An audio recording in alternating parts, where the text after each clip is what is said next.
Hey, sports card fans, it's John Wade Boggs fan. Hope you're all doing well.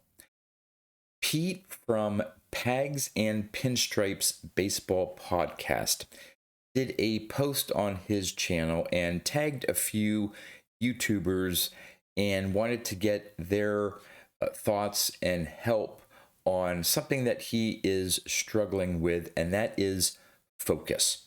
So I'm going to read what he had in his post and then attempt to help you out, Pete, with your question or conundrum that you have in the hobby, and that is focus. And it's something that all of us, I think, have struggled with at least once, if not multiple times, in our collecting journey of what do we want to collect? How much do we want to collect? How little do we want to collect? And all those things. So this is what Pete had in his post.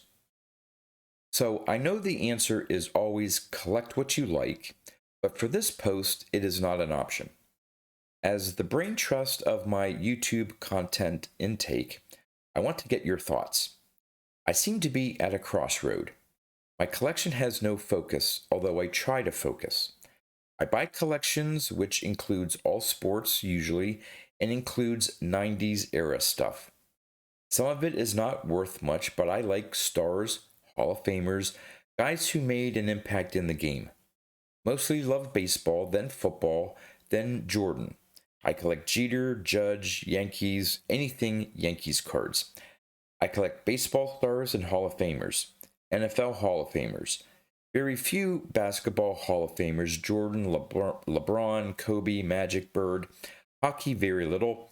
I love Topps history, mostly baseball, Topps Heritage, and Topps Stadium Club. So I have thought about putting Topps sets and Heritage sets together, but then think, should I just stick to Hall of Famers only? So I'd love to hear from you guys, and yes, collect what I like, I mostly do. But how can I do better? Focus more. I love cards, but do I need the no-name guys in sets? Help. This is like counseling for a card addict. Appreciate the thoughts and discussion. Ready, go. All right, Pete, a lot to unpack there. But before I get to my thoughts on your situation, maybe it'll help to let you know what I've had to go through with my collection. Now, I'm not going to talk about my Wade Boggs collection, but more on the vintage baseball card collection. When I started out about 5-6 years ago to build my vintage collection, I said, well, what collection do I want to build? And I thought, well, it would be really cool to have cards of every Hall of Famer from the vintage era sets. So 1948 Bowman all the way to 1980 Topps to get every single card that features a Hall of Famer for all of those sets. Well, that is a huge list. I forget the exact number. I've thrown in a couple non-Hall of Famers, Dwight Evans, Pete Rose, and things like that. So it's more than just the Hall of Famers. But I think it's 2,600 cards. And at first, I didn't think about it. Okay, hey, that's my goal. And so I set out to start picking up cards. And so I would see some cards here, and I go, oh, that's a cool card. That's a Hall of Famer card. And I'd see this card, and I'd see that card. And I have a limited budget, so I just couldn't pick up every single card that I would come across and say, hey, that's a cool card of a Hall of Famer. I want that for my main collection. So I got to a point where I was like freezing up. I couldn't decide what card to buy because I want them all, but I couldn't get them all right away. And I knew it was going to be a long process, but I needed something smaller to focus on rather than a huge 2,600 card collection. So by happenstance, I did a video on, hey, if I had $100,000 to spend on cards, what cards would I pick up? And believe it or not, that turned into my first sort of mini project. Once I did that list and did that video, I said, you know what? Other than maybe some of the really, really expensive cards on that list, that that's an attainable list to go after. So I said, okay, hey, I'm going to try to focus to see how many cards off of that 100 list I can ultimately get. Now, at some point, because of the price point of some of those cards, it was slower and slower that I was able to pick those cards up. So I said, I need to do something else. I need to focus on something else. And so I created a 100 cards for $10,000 list. Cards that were more reasonably priced, ones that I could, while still saving money aside for maybe some of the larger pickups, ones that I could pick up on a more regular basis and feel like I'm making some progress. So I have 2 current mini projects that I'm working on that ultimately, once I complete them or close to complete them, it'll help me toward my ultimate goal of collecting all the Hall of Famers from 48 Bowman to 1980 Topps. And in between there, I had a mini project of completing the 1978 Topps set because that set was special to me. And I always leave myself open to, if I tend to show or even look online, if I happen to see a card that doesn't fit in any of those projects, but is still of a Hall of Famer, I reserve the right to say, hey, I just want to go after that card. And I've also been working on some player runs. And again, that feeds the ultimate goal of picking up all the Hall of Famers of all those sets. Now, some of the player runs extend past 1980, and so I've picked up their cards, again, being flexible with these projects. But what has helped me tremendously is figuring out what my ultimate goal project, my huge project wants to be. And again, that may change down the road, but for now, I have a large project, and I'm taking that large project or focus and whittling it down to smaller, more manageable projects or focus areas that I can concentrate on that contribute to the larger goal or project that I have for my collection.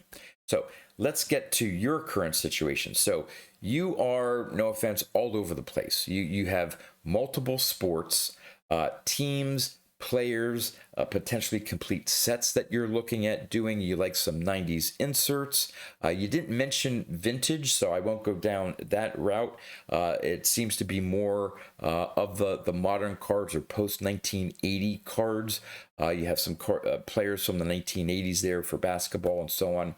So my suggestion to you is, it seems like you already have an ultimate goal for your collection. You'd like a collection filled with different sports, different players.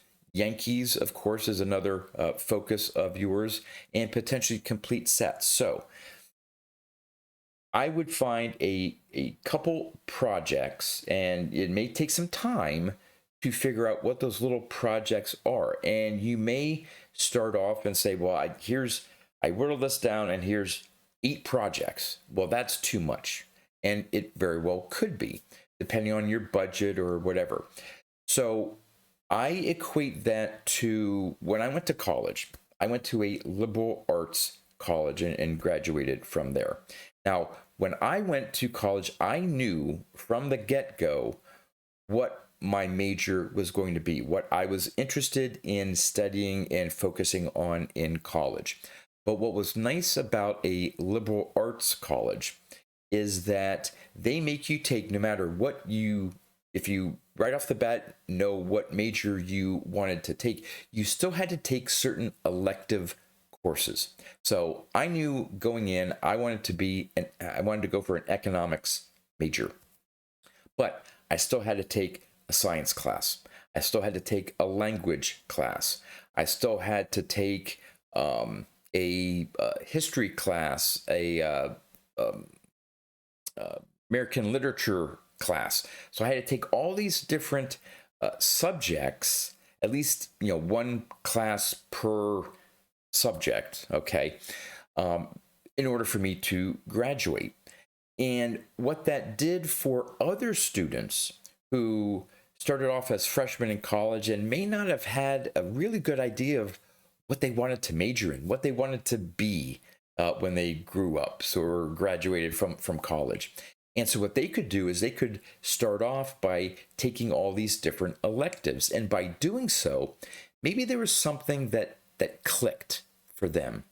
Maybe they thought, okay, I'm going to take a psychology class, but but when they got into it, they're like, oh boy, this is interesting. Maybe I want to explore this major or this subject more in depth and possibly major in psychology, maybe history, maybe math. I remember I took an intro to physics course my freshman year, and I did fairly well in that course. In fact, the professor came up to me at one point during the class, the term, and he says, John, he says, you seem to have a pretty good grasp and understanding of physics. Have you thought of majoring in physics? I think you would do really well in it. And I'm like, no, I have my sights set on an economics major. I want to go into finance and all that stuff. And he says, if you ever change your mind, I think you have a really good aptitude for physics. And as it turns out, my son, one of his majors at Penn State happened to be physics. So maybe it's in the genes. But anyway, where I'm going here is if you are able to put together small, manageable projects, maybe each different sport, certain players within the Yankees, certain Hall of Famers within basketball, maybe pick one set to work on. Small projects and tackle one. And you may find that you really enjoy, okay, wow, I really like picking up some of these basketball Hall of Famers, some of the greats of the game. And maybe that'll take you in a different direction. Or you may say, hey, you know what, I'm picking up some of these cards. I wanted to do this, but I'm not really getting the satisfaction that I thought I would get by collecting those cards. So in some cases, finding something that you're not interested in collecting is just as good as finding something that you are interested in collecting. So again, I take your current large plan for your collection, which you seem to have in place, and maybe pick one set to complete. You mentioned, there's the top sets, the heritage sets, and maybe just pick one and try to put together a set, whether it be opening packs, buying lots. Obviously, you can just go out and buy certain sets, so that's not really a project per se. But when it comes to sets, not to go too far off on a tangent here, but completing sets or collecting complete sets is not for every collector. Most collectors like to either focus on teams or eras or players.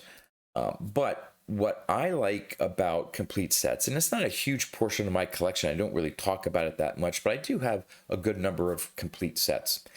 And what's nice about complete sets, at least for me, is yes, you have some Hall of Famers, you have some fairly good players, you have some somewhat good players, and then ones that you just never really recognize, rookies that really never made it, or so on. Is that maybe not initially, but over time, 5-10 years in the future, you can look through that set. And if you follow the game, if you attend games, watch games on TV, you're going to know a lot of the players today in a set that you put together. And in 10 years, you'll be able to go through those cards that may contain more than just Hall of Famers, and go through the cards and reminisce about, oh, I remember this player. Oh, yeah, he was on the Yankees and then he ended up getting traded to the Orioles or this or whatever. Or, oh, yeah, you know what? I don't know if I remember that player. So it's a way to sort of reconnect with a year or a point in time in baseball history. You mentioned you like baseball history. So having a complete set of all the players from that year from those particular teams in the future may bring you joy by reminiscing of, oh yeah, I remember those guys. Just a thought. So maybe with your basketball, you mentioned several Hall of Famers that you would like to collect. Rather than maybe focus on just Larry Bird or Michael Jordan cards, you mentioned 90s cards. There's some great 90s insert cards of some of these players. Um, Maybe you can pick a couple. You find an insert set. Find a certain set from the 90s or the 2000s or whatever, and maybe find a couple of those and then get all of those players from those sets. See how that goes. Maybe that's something that will spur interest on something else, or you may say, okay, it's not really for me. That's not really what I want, and you can focus on something else. So in your case, it is, in my opinion, it is going to be a little bit harder to focus. I understand your dilemma. With me, it was a lot easier to say Baseball Hall of Famers. All right, Baseball Hall of Famers, how can I break that down into smaller, manageable projects? That seems easier than your current situation where you have so many varied interests.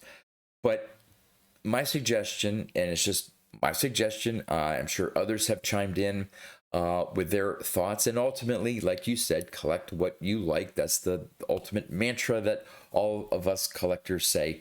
But try to come up with smaller, bite-sized projects to work on. And I've given you some suggestions here, but you may have others where you can say, okay, maybe I can concentrate on this and this and this.